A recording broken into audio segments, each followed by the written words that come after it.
A looming cutoff date for federal funding has evacuees from Puerto Rico nervous about their future. Several Worcester organizations are working to help get the families help, including finding them jobs and housing. Our Chandler Walsh joins us live now with the latest. Chandler? Olivia, Mayor Petty signed a letter requesting FEMA to extend their deadline, and City Councilor Sarai Rivera says this is the second round of cuts in FEMA funding.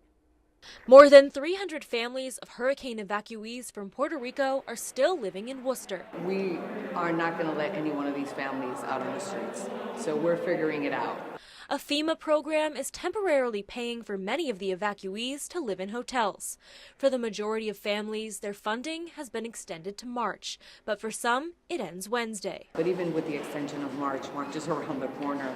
There's still this uncertainty of what's going to happen.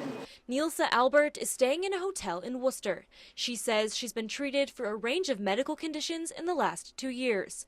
She says she can't get the treatment she needs in Puerto Rico since many hospitals are still closed. I need the quality life, but in Puerto Rico is not better. The health, the hospital is not good. City Councilor Sarai Rivera says Worcester has secured $200,000 of funding in emergency service grants.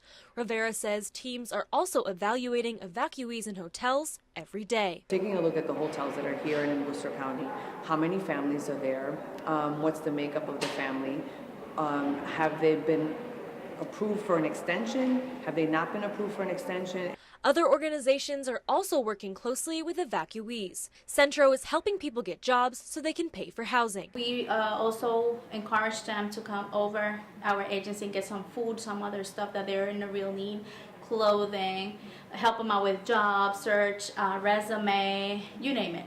As for Albert, her FEMA funding is extended to March, and she says she's thankful to be able to stay. Yes, I want because I don't want a return to Puerto Rico. Councilor Rivera says FEMA funding has ended for some because their houses and buildings have been considered livable. All right, thank you, Chandler.